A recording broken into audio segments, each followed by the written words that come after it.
Bonjour à tous et bienvenue dans Cult Technique pour une nouvelle vidéo de presque qualité pour parler d'une série de presque qualité et de House of the Dragon. Donc on va vous parler un peu du comparatif. Je donne un petit peu la tendance. On va parler tout de suite du comparatif entre deux séries qui sont arrivées frontalement. Il y a plein de points communs et ça c'est intéressant, et il y a plein de points de divergence, et ça c'est aussi intéressant. Je parle évidemment des anneaux de pouvoir du côté de Amazon Prime Video et du côté d'HBO Max / OCS en France, vous avez raison de me corriger, sur du coup House of the Dragon. C'est deux séries d'Heroic Fantasy, deux séries qui arrivent quasiment en même temps sur nos petits écrans, et ces deux séries qui sont toutes les deux issues de licences très fortes. Eh bien, c'était difficile de ne pas les comparer, surtout qu'ils auraient pu les décaler. Personne n'obligeait les HBO ou Amazon à laisser les séries sur les mêmes moments. Marvel et DC ne mettent pas des films de super-héros les mêmes week-ends. Là, ils ont décidé d'y aller en frontal, et donc ça nous a paru amusant de regarder un petit peu un comparo entre les deux. Et voilà. Tu voulais en parler, toi, mon cher K? Eh ben oui, mon cher Greg, déjà bonjour à toutes et à tous. Alors, le comparatif, rappelez-vous, on avait dit qu'on le ferait pas. En tout cas, qu'on trouvait, alors, pas qu'on le ferait pas, mais en tout cas qu'on trouvait que ça manquait de pertinence d'opposer les deux séries. Mais force est de constater que pendant toute la diffusion de la série, que ce soit dans les commentaires sur la chaîne, ou que ce soit sur les réseaux sociaux, ou que ce soit dans les très nombreux articles de presse sur le sujet, il y a eu ce comparatif et cette opposition permanente entre The Rings of Power et House of the Dragon, et que du coup, nous, on s'est dit quand même qu'on allait le faire, mais plus en mode détente, maintenant que les deux séries sont terminées, maintenant que nos critiques des deux séries sont terminées, et si vous suivez la chaîne aussi, vous savez vers quelle série penche notre cœur et vers quelle série penche notre rancœur. Petit mot pour vous dire qu'il y a également un comparatif des deux séries entre les deux séries sur la chaîne de Captain Popcorn qu'on salue. On avait teasé le fait qu'on allait faire cette vidéo un peu détente. Lui, il l'a fait sur un côté un peu plus adaptation et traitement des bouquins. Donc n'hésitez pas à aller le regarder après cette vidéo. Voilà. Tu parlais de points communs, mon cher Greg. Tu m'as intrigué. Est-ce que tu veux aborder avant qu'on fasse? Je vous ai expliqué globalement comment on va faire. Je vais prendre des points, casting, réal, on va dire qui a win le match. Voilà, globalement, ça va être détente. Mais toi, tu parlais de points communs, mon cher Greg. Quels sont ces points Alors, communs? des points communs, il y en a qui sont présents pour plusieurs raisons. Alors, ok, je rentre dans le détail. Les points communs, dans les deux cas, c'est des adaptations d'œuvres fortes. Bon, là, j'ai envie de dire, on casse pas de pattes à un canard, c'est évident pour tout le monde. C'est des préquels des adaptations fortes. C'est-à-dire qu'on est 200 ans avant et on est quelques milliers d'années avant pour l'un et pour l'autre. On est également sur une série qui est, dans les deux cas, avec plutôt des personnages lead féminins. Et on a une dague qui est très importante dans les deux cas, que ce soit la dague pour Galadriel issue que lui a légué son frère, ou la dague que donne Viserys à Rhaenyra. Il y a bon, après, il y a des trucs qui sont structurels, hein. Je ne vais pas les pointer tous les points communs parce qu'il y a des choses qui sont juste issues de séries. À l'heure actuelle, il faut qu'il y ait plusieurs histoires, que les Il y a histoires des portes sur les châteaux aussi. s'entrechoquent.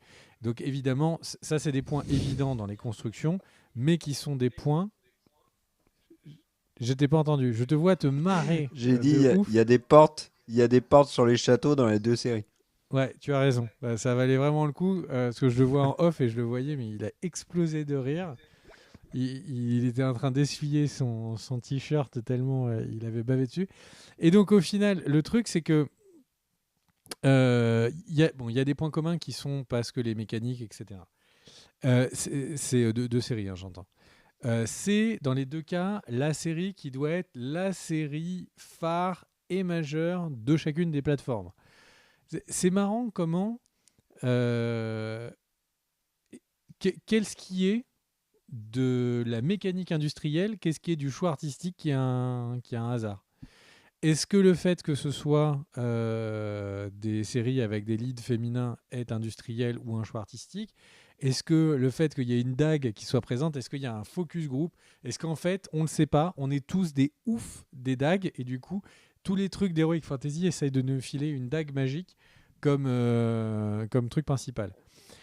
Donc, après, effectivement, tout le monde court après le MacGuffin, l'arme nucléaire. Dans un cas, c'est dans des dragons, dans l'autre cas, c'est des anneaux. Mais bon, là, j'ai envie de dire, c'est moins des points communs évidents. Toi, t'en vois quoi comme autre point commun, mon cher K? Maintenant, je trouve que tu as bien résumé. Moi, il y a un truc qui me fait... je vais le dire là parce que je l'oublierai. Mais il y a plusieurs personnes qui m'ont dit ah, il y a une super série sur Amazon en ce moment à regarder. Et je dis ouais, tu parles des Anneaux de pouvoir? Non, non, pas du tout. C'est The Peripheral avec Chloé Moretz.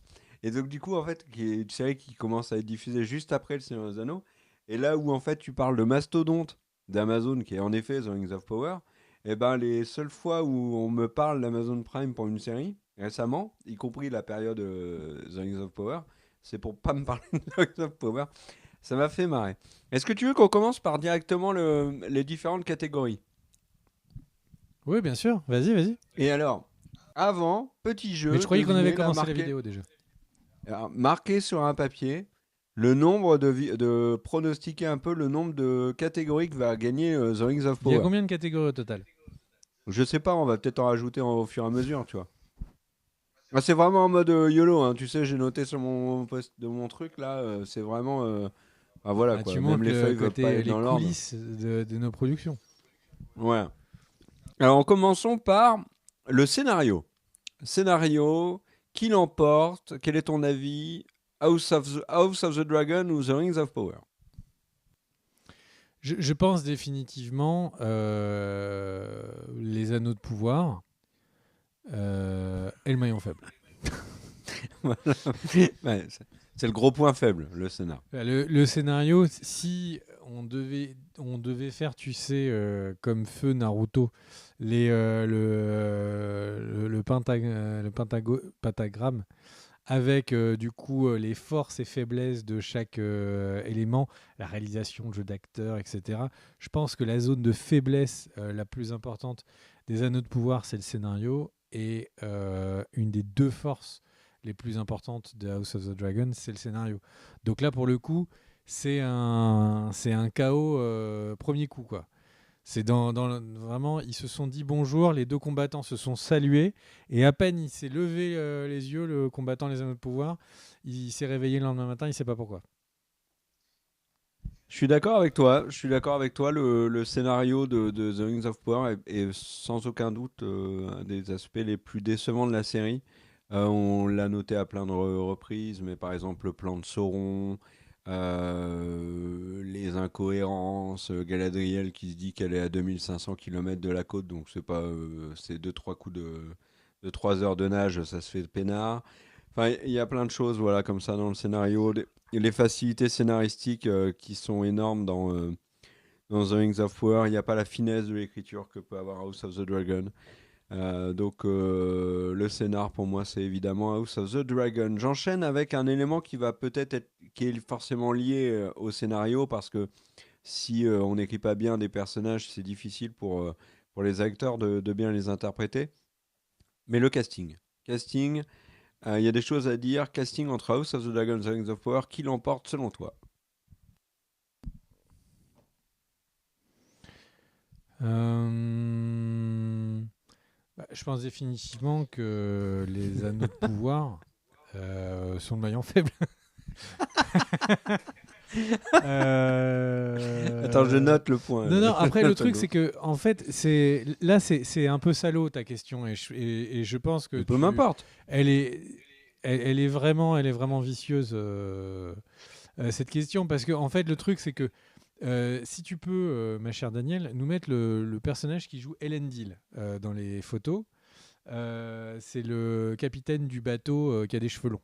Voilà, c'est lui, si tu peux le mettre. Donc en fait, Elendil, cet acteur, il a l'air de plutôt bien jouer.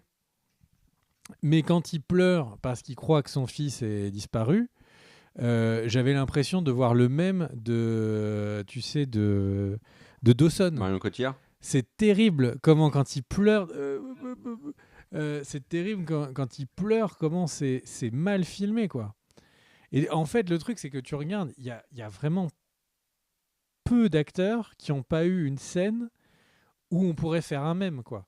Galadriel, elle a 40 Ah fois oui, les au expressions du ralenti. visage comme ça. Elle est complètement. Tu vois, elle crie, elle est filmée n'importe comment.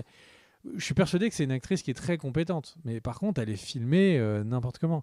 Donc, est-ce qu'elle est niveau de Emma Darcy? Peut-être. C'est juste que là, Peut-être pas aussi. Hein. elle dit des dialogues qui sont absurdes, et derrière, elle est filmée n'importe comment. Comment tu veux qu'elle aille au coude à coude avec Ray Rhaenyra, quoi? Et c'est pas possible. Alors, je suis d'accord avec toi. C'est pour ça que je parlais aussi du scénario et par ricochet, par exemple, de la mise en scène, parce que la scène de Galadriel au ralenti avec son cheval qui lui déforme le visage, c'est très clairement pas de sa faute. Mais il y a quand même un élément, et ça, je pense que c'était un choix de départ d'Amazon qui était de prendre personne de connu. C'était une erreur. C'était une erreur parce que euh, c'est pas tant le fait que les acteurs soient fame qui est important, mais c'est plutôt que s'ils sont devenus fame, c'est peut-être aussi parce qu'ils ont beaucoup de talent. Et House of the Dragon a quand même sorti des acteurs qui sont des acteurs qu'on a découverts, comme par Emilie Alcock, comme l'actrice qui joue Miss Arya, par exemple, qui est très bien, la Sonoya Mizuno, qu'on avait vu dans un ou deux films. J'ai vu elle avait fait quelques films, mais elle n'était pas très connue du grand public, mais derrière, ils sont allés chercher des gens qui avaient déjà fait des choses. Et certains des vrais poids lourds, Matt Smith, qu'on n'a plus besoin de présenter, Daniel, Graham McTavish. Kerr. Daniel montre une image d'un personnage qui nous parlera à tous, fans du Seigneur des Anneaux et à la fois de Game of De Thrones. Goth. Cet acteur, il était dans Game of Thrones. Oui, Dans il avait sa un tout petit scène de rôle. Game of Thrones, il est 1000 fois plus charismatique que dans toutes les scènes des Anneaux de Pouvoir. Il joue pas du tout le même personnage. Mais c'est le même Je acteur, c'est ça disais, mon point. C'est qu'en oui, oui, fait, le oui, truc, c'est bien que sûr. les Bah, acteurs oui. dans la série des Anneaux de Pouvoir, même, enfin, le même acteur dans les deux univers est incroyablement moins charismatique. Il n'est pas rentré sur le plateau de tournage et il a perdu et il a retiré ses vêtements et son charisme. Non, mais C'est je vraiment suis juste d'accord, mais ils n'ont pas la place tu de peux jouer dire dans ça cette pour tout série. le monde. Tu peux dire ça pour tout le monde. La même année, on a vu Tom Hardy dans Venom 2 et tu as vu Tom Hardy dans Peaky Blinders. Bah, dans Peaky Blinders, il crève l'écran. Dans, Venom 2, tu as envie de te crever les yeux. Bon, bah voilà. Alors, je Mais est-ce que parlais c'est des parce que tu acteurs comprenais pas ce qu'il disait dans Peaky Blinders? Non, non, mais il est On comprend excellent. rien avec son Oui, accent. mais non, mais il est génial dans Peaky Blinders. Mais tu vois, par exemple, il y a eu aussi des choix intelligents. Paddy Considine qui fait une énorme prestation dans The Outsider de HBO, paf, il est pris. Eve Best alors elle a joué dans Wings, mais dans d'autres choses, pouf, elle est prise pour ce rôle-là. Emma Darcy, qui était une actrice qui était en train de tout juste de monter, on l'avait vu dans la série Truth Seekers avec Simon Pegg et Nick Frost. Elle y était très bien, pouf, elle est prise là-dessus. Olivia Cook, elle commençait à monter, à se faire un nom parce elle a déjà eu un gros rôle à Hollywood dans le Spielberg Ready Player One. Elle avait joué dans des séries comme Bates Motel, etc.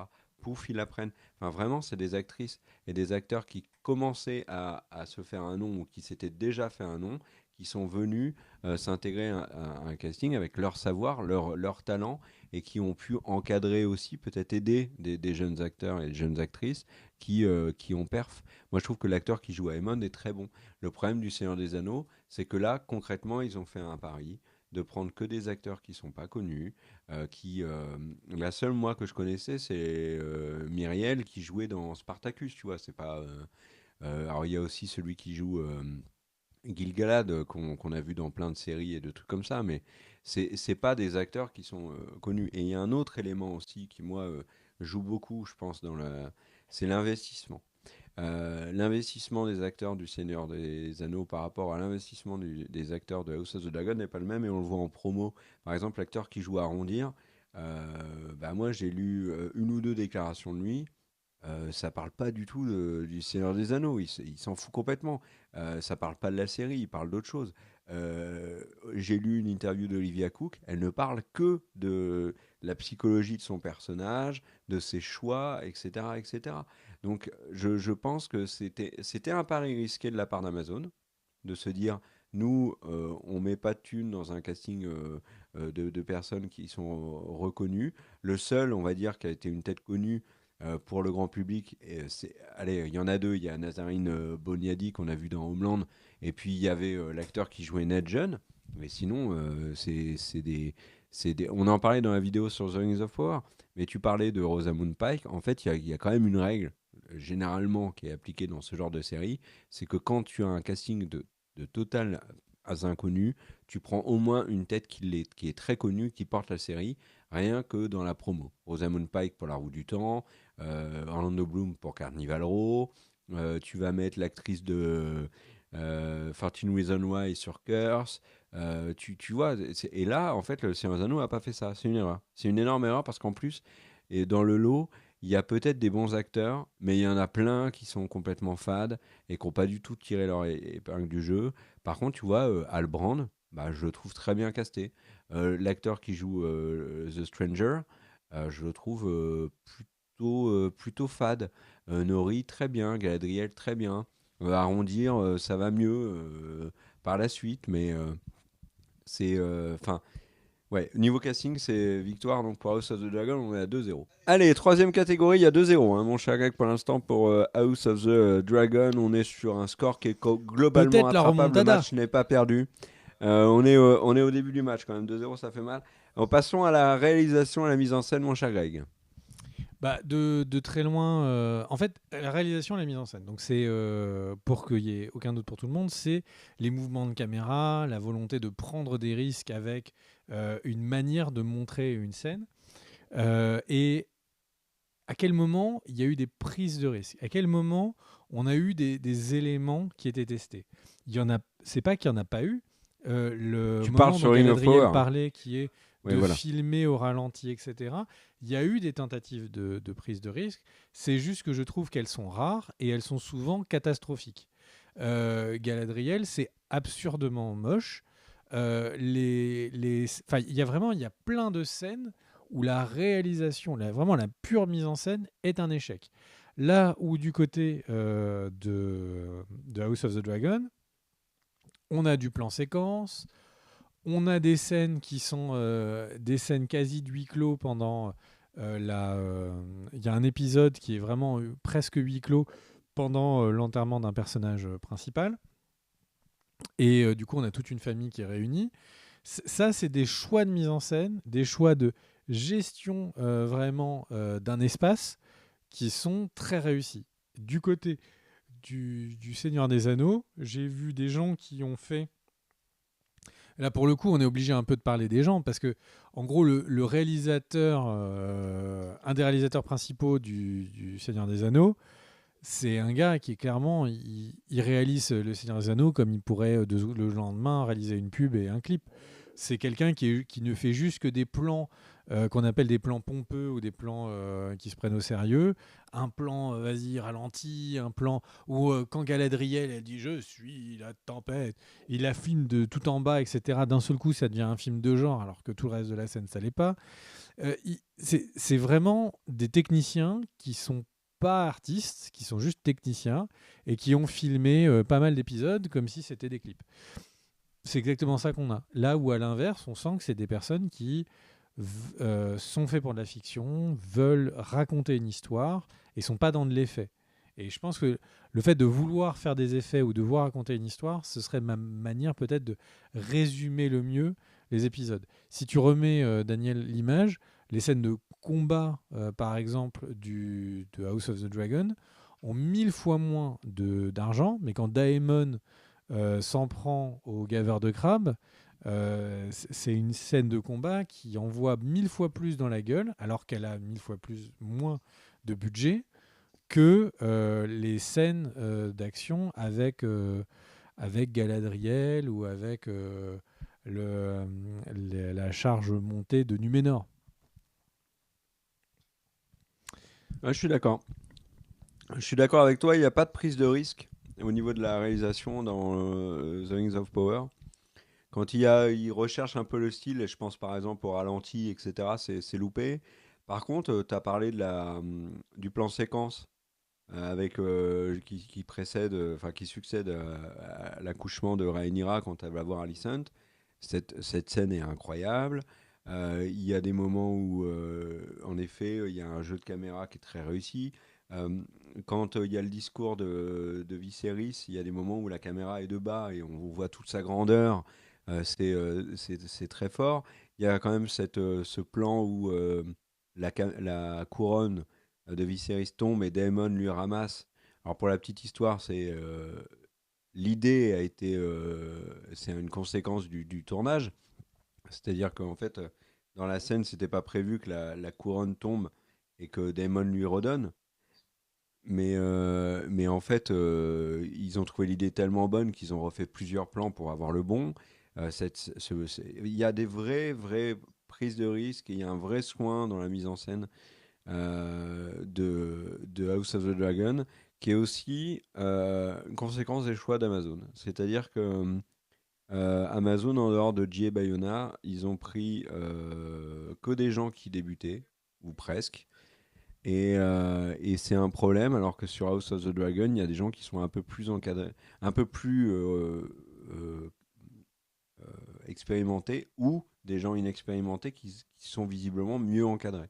Et c'est vrai que quand Sapochnik, par exemple, travaille sur la série, bon, il ne travaillera pas sur la saison 2, mais lui qui a fait la bataille de Winterfell, ou qui a fait la bataille des bâtards, en termes de mise en scène, il a plus tellement de choses à prouver, ce bonhomme.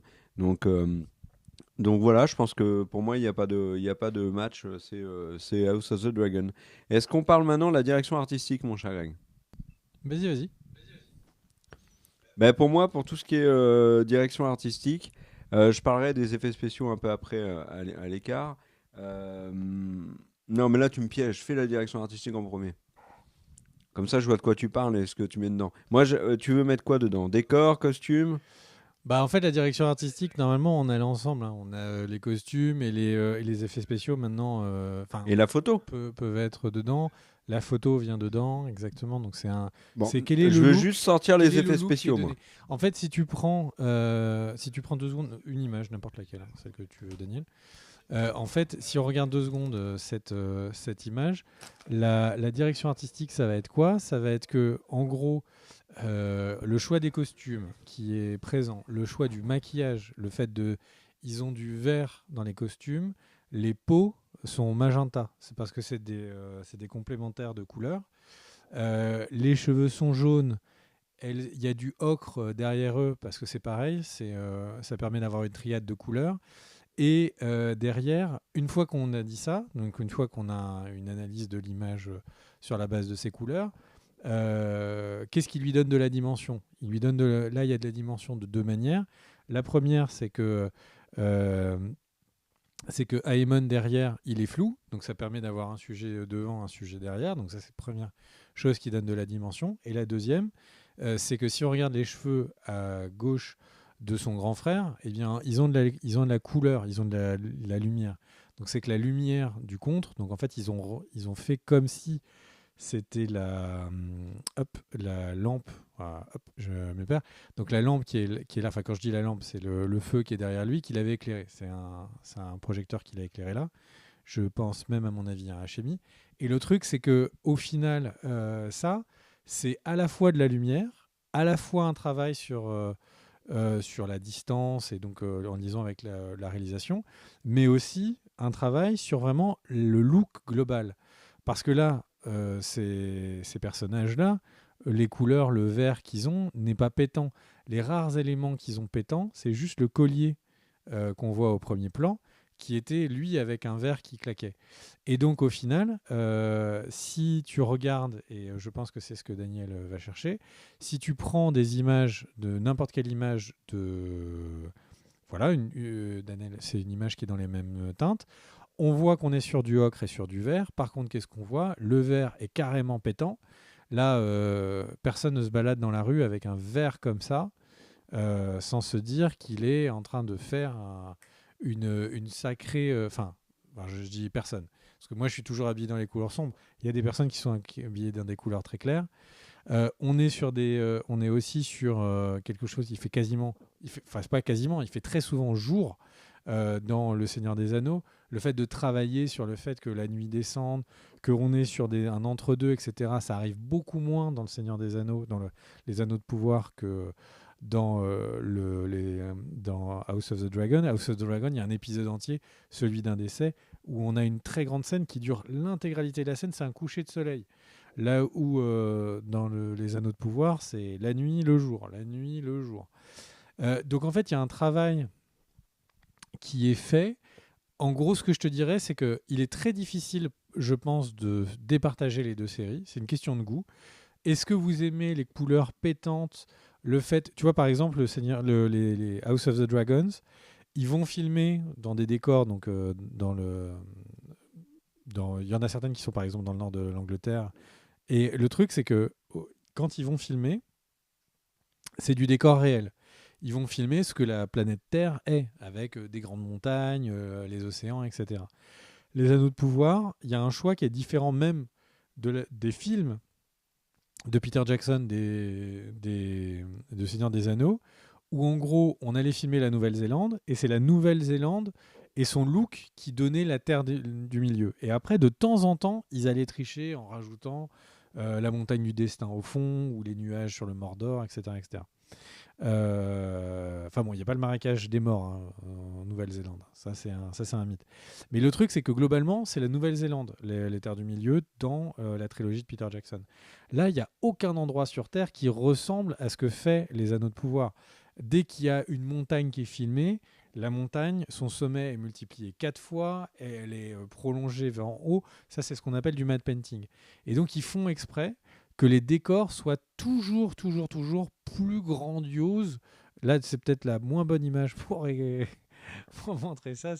Pour le coup, ça, c'est un décor de hangar. Si tu peux revenir avant sur les décors, par exemple sur Numénor, si tu montes Numénor, là, on voit que c'est aucune ville terrestre sur lesquelles ils se basent.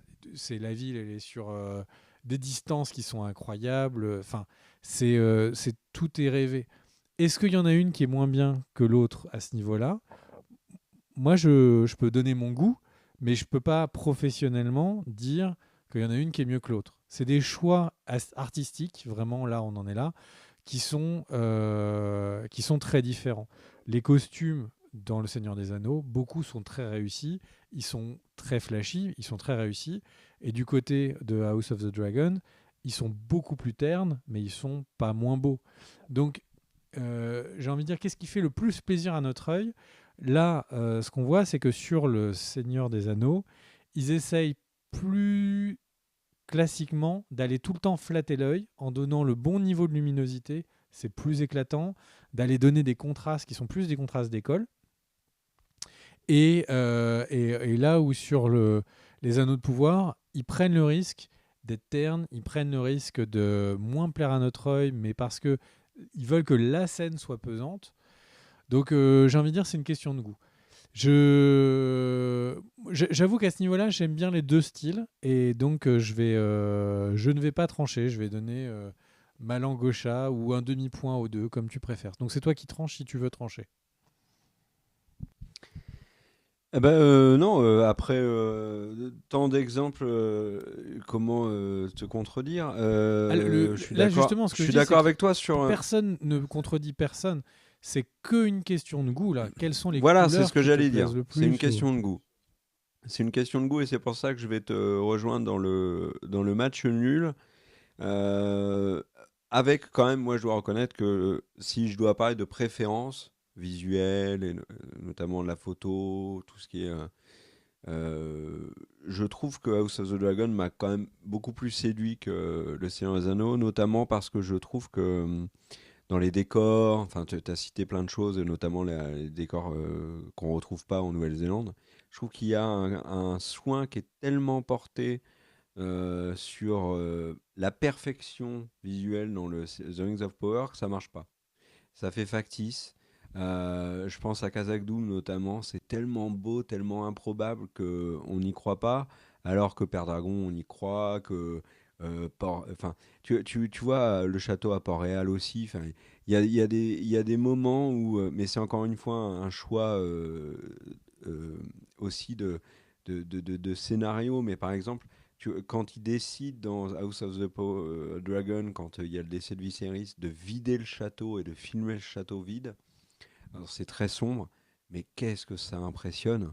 Qu'est-ce que ça impressionne! Et il y a un côté factice qui est très répandu, je trouve, dans The Rings of Power. Et il y a aussi un côté surréaliste dans le sens où, par exemple, tu vois le village le royaume du Sud. C'est difficile de comprendre qu'on te parle de royaume du Sud quand c'est 3 cabanes et une brouette.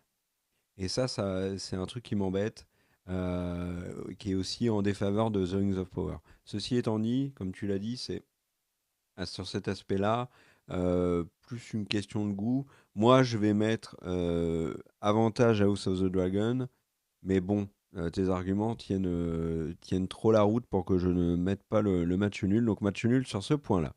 Point suivant, mon cher Greg, on va parler des effets spéciaux et de leur qualité. Et là, si tu permets que je commence, le point pour moi va à The Rings of Power. Et ouais, parce que je trouve que, et tu l'as d'ailleurs remarqué, fait remarquer dans plusieurs vidéos sur House of the Dragon, il y a quelques effets qui sont un peu loupés, peut-être par manque de sous, bien évidemment, c'est souvent le problème. Là où, alors vous allez me dire, il y a des plans, effets spéciaux et tout qui sont extrêmement stylés, comme Vagar qu'on voit dans l'ombre, mais là c'est plus une question de choix artistique que de qualité d'effets spéciaux en eux-mêmes. Mais par exemple, la bataille entre Aemond et Lucerys parfois donne bon, et enfin, ça dépend. Il y a des moments où les dragons sont pas dingues. Par exemple, toi, tu notais que la scène avec Rhaenys, son dragon, il y avait des effets qui étaient pas fous. Et c'est vrai que moi, j'étais. Bon, je renie pas ce que j'ai dit. T'es tellement dans la scène que la qualité de l'effet spécial en lui-même, tu t'en fous. Mais à un moment donné où t'es là en train de comparer concrètement chaque point, force est de constater que je trouve que sur The Rings of Power, il y a, il y a il y a beaucoup plus de soins. Alors après, je sais pas si les orques, par exemple, tu peux les intégrer dans les effets spéciaux, s'ils ont été faits en CGI ou si c'est des costumes. Mais pareil, C'est des costumes. ouais, C'est, ouais, bon c'est... bah alors, bon bah je le place là parce que c'est pas, même si c'est pas là, mais je trouve que les orques, par exemple, dans The Rings of Power sont très réussis. Mais la scène juste de l'explosion du volcan, elle est ouf. Elle est ouf, elle est hyper bien faite. L'arrivée de la nuée ardente sur le village est hyper bien fait. Il y a d'autres moments où je trouve que les effets spéciaux dans The Rings of Power sont très réussis et on sent vraiment que Amazon voulait vraiment mettre le paquet là-dessus. Donc pour moi, c'est point The Rings of Power. Est-ce que tu es d'accord? Ouais. Pour moi, c'est très très proche. Il n'y a pas de dragon dans les anneaux de pouvoir et les dragons sont quand même plutôt bien faits. Maintenant, c'est vrai que je pense que ce qui fait bouger ma pièce du côté anneaux de pouvoir, ça va être la scène de l'explosion de la montagne du destin, qui je pense vraiment envoie autant graphiquement qu'en effet est vraiment très stylé, quoi. Donc on a le premier point de The Rings of Power. Pour l'instant, récap, 4 points House of the Dragon, 1 point Ring of Power, 1 point match nul. En termes d'adaptation, maintenant, allez, du scénario. Alors c'est pas facile parce que on l'a pas lu, on va plutôt se baser sur les échos que l'on a. Alors toi, bien évidemment, tu connais un peu plus le lore du Seigneur des Anneaux que moi. Alors vous allez me dire quoi, tu connais rien, toi? Non, je suis un grand amoureux du Seigneur des Anneaux, mais j'ai pas creusé par exemple le Silmarillion. Euh, T'en penses quoi au niveau adaptation là, de ce qu'on en dit, de ce qu'on en sait, qui l'emporte? C'est assez facile, je pense. Bah ouais, non mais c'est même pour le coup c'est triché ce point. Ah bah, peu m'importe, Pour le moi, point c'est tricher, c'est adaptation. péché. En fait, le Ah truc, oui, c'est mais que d'un côté, tu as House of the Dragon qui est fait avec la validation de l'auteur, qui vérifie tout avec des modifications, mais globalement qui respecte beaucoup l'œuvre. Et de l'autre, Penn et Mackey, les showrunners des Anneaux de Pouvoir, ils n'ont les droits de pas grand-chose. C'est une version alternative du Seigneur des Anneaux. Et derrière, ils font n'importe quoi. Et donc, c'est pour ça, effectivement, qu'ils perdent le point. C'est impensable, vu à quel point ils trahissent les personnages, le scénario, l'ambiance, l'univers et Enfin bref, pour le coup, c'est sûr que moi, mon point, il va du côté House of the Dragon. Oui, moi je suis d'accord avec toi, sans aucun doute. The House of the Dragon, The Rings of Power fait des. Dans l'adaptation, on prend des libertés. Alors, les libertés, moi, ça me dérange pas, hein. J'ai dit dans les critiques que le fait qu'il y ait Gandalf, je le comprends. Le fait qu'il y ait Sauron qui soit pas du tout amené de la même manière que on le comprend dans le lore du Seigneur des Anneaux, me dérange fondamentalement pas des masses. Mais il y a quand même une adaptation déjà sur peu d'éléments dans le Seigneur des Anneaux, tu l'as dit. Et puis, il y a beaucoup de choses dans House of the Dragon qui sont très fidèles à ce que a fait Martin, et les changements sont pertinents. Les changements sont pertinents, ils sont légers mais pertinents. Là où les changements dans The Rings of Power font hurler les fans. Donc on a le 5e point pour House of the Dragon. Alors, après l'adaptation, alors je regarde un petit peu. Tiens, question, on a beaucoup parlé du rythme, et notamment dans les commentaires, je vois qu'il y a beaucoup de gens qui sont en train de comparer le rythme entre les deux séries. Il y en a qui n'aiment pas House of the Dragon parce qu'ils trouvent ça trop lent, alors que c'est pas le cas de The Rings of Power. Il y en a d'autres qui disent que c'est au contraire The Rings of Power qui est beaucoup trop lent. Qu'as-tu pensé du rythme? Et quelle série s'impose là-dessus? Alors, moi j'ai envie de te mettre dans le rythme. Manière aussi de captiver, on va dire, le téléspectateur. Ah, pour moi, il n'y a aucun doute. House of the Dragon a du coup un rythme réussi, qui est un petit peu lent, mais en fait, quand on prend du temps, c'est pour monter un élément dramatique. Là où, pour les Anneaux de Pouvoir, en fait, c'est lent, pas parce qu'il se passe rien, mais parce que les personnages font tout le temps la même chose. Je prenais dans une vidéo l'exemple de l'aventure d'Elrond. En fait, si dans une carte on regardait Elrond, il part, il va du coup à la Moria, il revient, il repart à la Moria. À la Moria, il va chercher Dimithril, on lui dit non, il revient. Il part chercher Dimithril, il dit non, il revient. Il part chercher Dimithril, il revient. Enfin, sa vie, c'est une vie de merde, hein. Faut se l'avouer, hein. Elrond, il est quand même en train de vivre une. Il est. Il est dans un métro boulot dodo. Tous les jours, il vit la même chose. Surtout qu'il fait à pied 250 km si on se base sur la carte du Seigneur des Anneaux. C'était un des commentaires qui nous l'avait expliqué. Je trouvais ça très intéressant d'ailleurs. Je suis d'accord avec toi sur le rythme. House of the Dragon.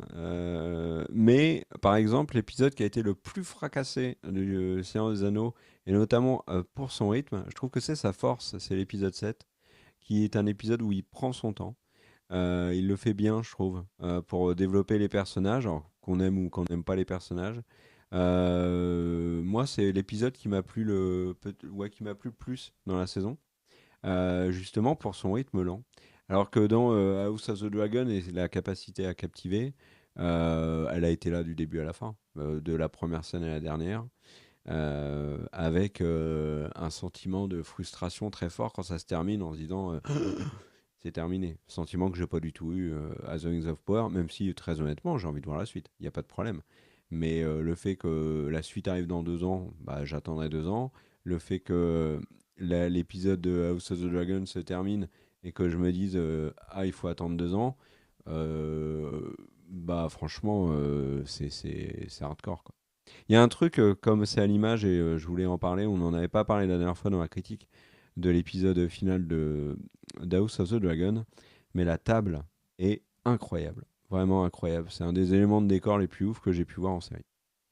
Elle est bluffante. Et on était d'accord tous les deux, mon cher Greg. Ah, la table est absolument magnifique. C'est vraiment pour moi des deux séries l'élément qui est le plus réussi, c'est cette table. Même si il y a la blague sur la table dans Le Seigneur des Anneaux est plus marrante. Je suis tout à fait d'accord avec toi, j'avais oublié la blague de la table. Ceci étant dit, pour ceux qui se posent la question, la table d'House of the Dragon n'est pas dispo chez Ikea.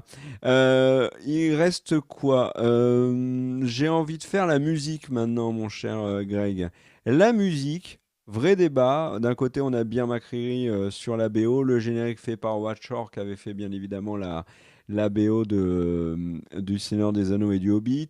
D'un autre côté, on a Ramin Djawadi qui revient sur GOT, après GOT sur House of the Dragon. On a quand même le générique qui, honnêtement, ils ne se sont pas foulés musicalement puisque c'est le même, mais ceci étant dit, ça peut être le générique de la franchise GOT, et en l'occurrence, ça pourrait être du coup ce générique dans toutes les séries, donc les spin-offs et la série principale.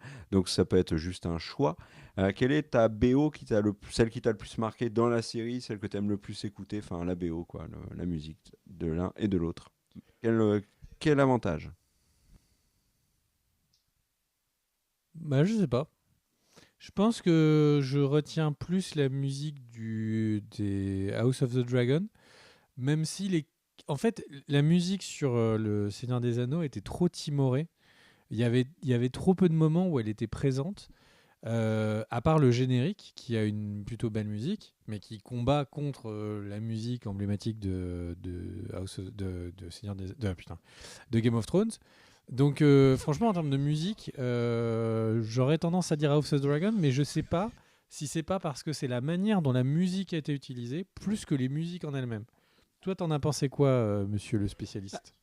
Alors, j'étais un petit peu déçu sur l'utilisation de la musique au début d'ailleurs, j'en parle dans la vidéo critique de House of the Dragon, de la manière de mettre en avant la musique dans House of the Dragon. Alors, il faut contextualiser. En gros, la très grande majorité de la BO de The Rings of Power a été mise en ligne très tôt, ce qui nous a permis d'écouter, notamment avant la diffusion de certains épisodes.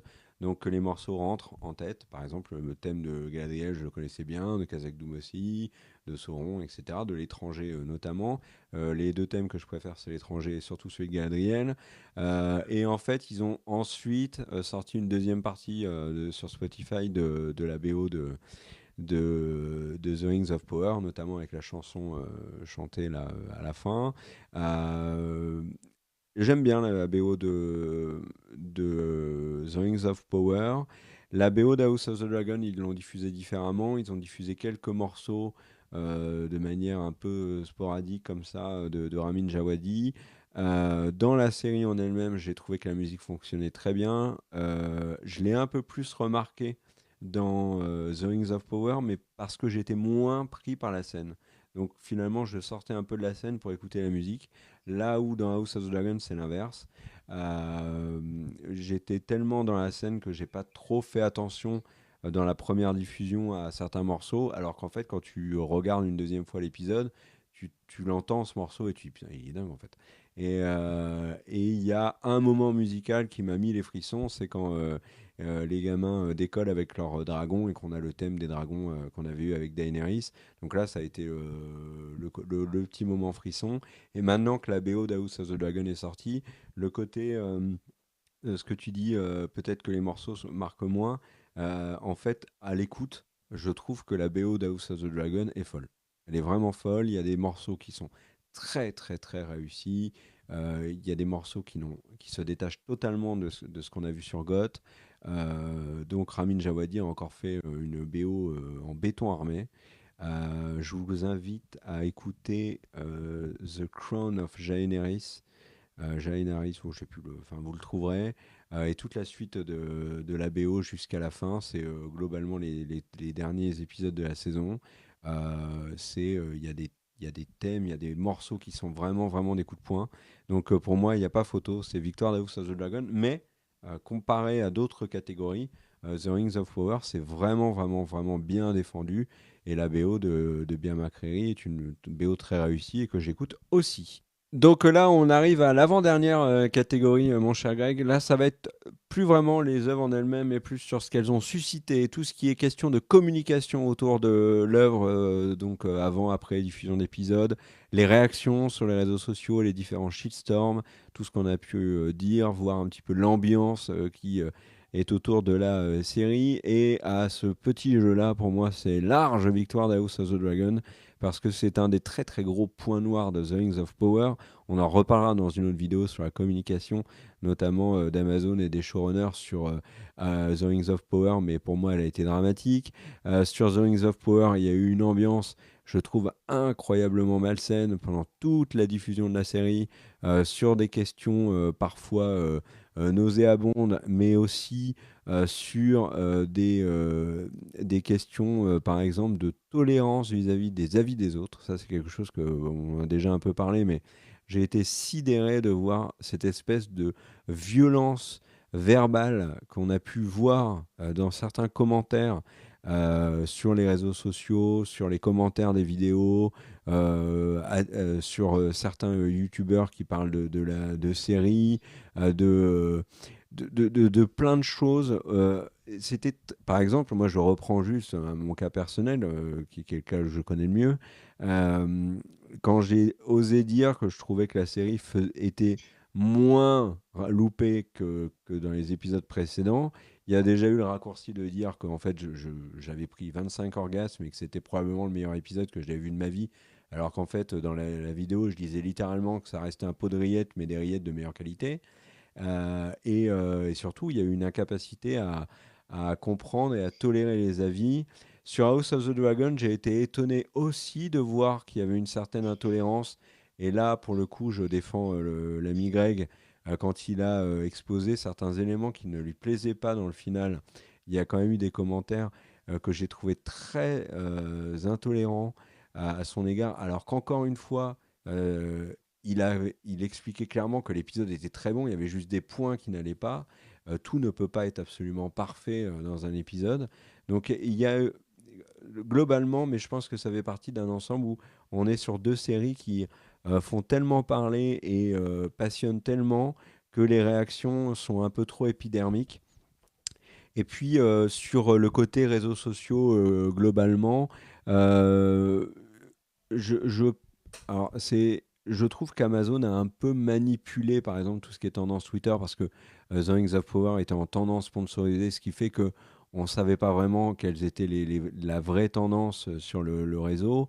Il y avait un peu de Galadriel, un peu de Sauron ici et là. Alors que sur House of the Dragon, ça avait l'air un peu plus naturel, mais il y a un élément quand même que j'ai pu noter sur la réception de la série, c'est qu'House of the Dragon n'est pas encore Game of Thrones en termes de fame. On est très loin de ça, même si les audiences sont très bonnes. Il n'y a pas encore cet engouement populaire qu'il y avait eu sur GOT. Et je pense que pour House of the Dragon, il faudra quelques saisons pour que ça le fasse. Peut-être deux, trois. Il faudra peut-être un élément aussi dans la série qui va faire que tout le monde en parle, comme on a eu les noces funèbres, les noces pour, pardon, dans GOT, hein, qui, avec du recul, rappelez-vous, est vraiment l'élément déclencheur de cette espèce de Game of Thrones mania qui a touché le monde. Alors vous allez me dire, la mort de Ned était un premier coup de boule, on est d'accord, mais voilà, et donc voilà, mais globalement, sur tout ce qui est autour de la série, Fame et tout ça, je pense que House of the Dragon s'impose et je lui donne mon point. T'en penses quoi, mon cher Greg, de tout ça? Et du coup, je suis entièrement d'accord avec tout ce que tu viens de dire, Claire. J'ai l'impression que ces séries, on est rentré dans une nouvelle ère, en fait, de nos interactions sociales. Et je pense que les séries ont eu cumulé quatre problèmes. Le premier, c'est que ce sont des licences très fortes qui nous sont très personnelles à tous. Et du coup, quand on abîme Le Seigneur des Anneaux, quand on abîme les Game of Thrones, ou en tout cas quand on a l'impression que quelqu'un l'abîme, ça nous touche et du coup les commentaires peuvent être peut-être plus négatifs qu'ils ne le seraient avec une licence qu'on connaît pas ou un film qui vient d'arriver. Ça c'est le premier problème qui est un problème qui rend les choses un peu viscérales. Deuxième problème, c'est qu'il y a eu, que ce soit au tout début sur House of the Dragon ou Pareil au tout début sur les Anneaux de pouvoir. Il y a eu parce que les gens ont dit ah mais qu'est-ce qui se passe? Le cast est diversifié. Les Vélarions, les gens ont pensé que c'était des Targaryens, Black, etc. Du côté du Seigneur des Anneaux, les gens ont dit oh là là des elfes noirs. Et au final, il y a eu des propos racistes qui ont envenimé les choses. Je pense que c'est de très loin pas du tout les commentaires majoritaires, contrairement à ce que peuvent le dire du côté d'Amazon, mais ça, c'est clair, n'a pas assaini le débat. Le troisième point, c'est que les gens, peut-être maintenant sur les réseaux sociaux, ont tendance un petit peu à crier tout de suite quand ils sont pas d'accord, plutôt qu'on s'écoute. Et ça lie un peu avec mon point numéro 4, c'est que j'ai l'impression, et là c'est vraiment une impression qui peut-être ne sort, qui est qu'une vue de l'esprit, on est dans une logique de cancel culture. Donc quand les gens disent j'aime pas, c'est comme si ça sous-entendait tout le temps je veux annuler, je veux que cette série disparaisse de ma vie. Et donc, nous, sur cette chaîne, il y a des fois, enfin, pour prendre mon exemple sur le dernier épisode de GOT, euh, bah, moi, j'ai beaucoup aimé l'épisode. Il y a 2 trucs qui m'ont gêné dans l'épisode, mais j'ai beaucoup aimé l'épisode et j'ai adoré la série. Et donc, il y a beaucoup de commentaires où j'avais l'impression que les gens répondaient comme si j'avais dit je veux annuler la série, je veux la cancel. Non, j'ai dit qu'il y avait 2 éléments qui n'étaient pas terribles. On va pas annuler la série, elle est exceptionnelle. Et du coup, j'ai l'impression que ces 4 éléments qui se mélangent sur ces 2 séries-là ont créé effectivement un cocktail détonnant qui fait que non seulement il n'y a pas eu beaucoup de dialogue, et on a senti quand les gens étaient vraiment des gens posés, qui avaient envie de discuter parce qu'ils dénotaient. Et on a la chance dans nos commentaires, il y a beaucoup de gens qui sont posés, qui ont envie de discuter, contrairement, enfin, proportionnellement par rapport à Twitter. Et du coup, merci du coup à la communauté de la chaîne.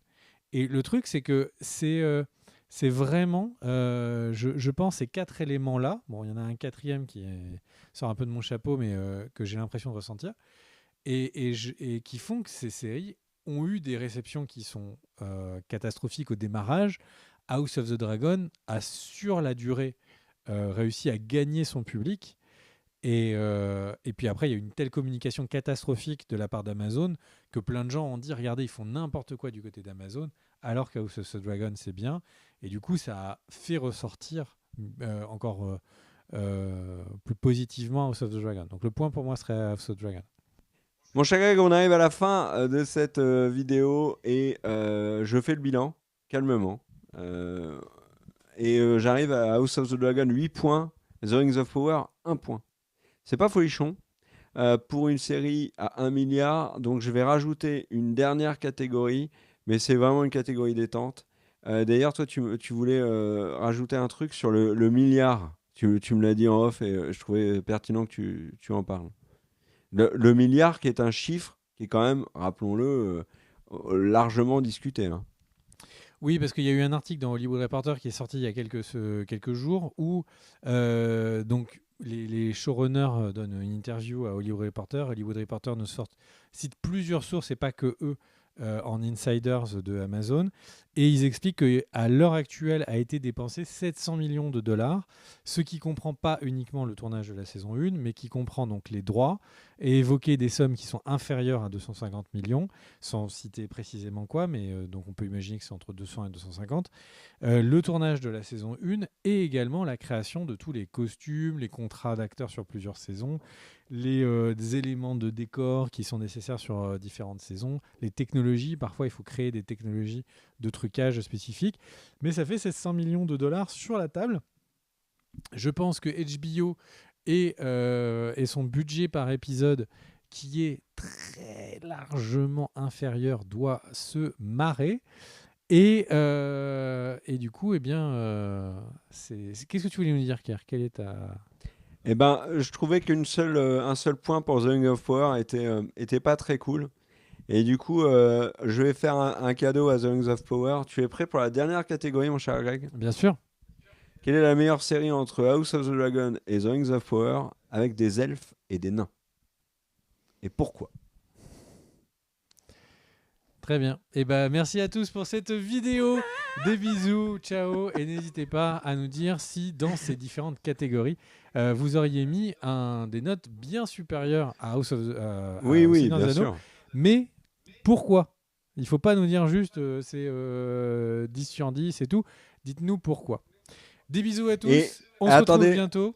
Ciao, ciao. tu sais que comme il y a des nombres impairs, si vous dites qu'il y a match nul, c'est que vous avez un problème de mathématiques.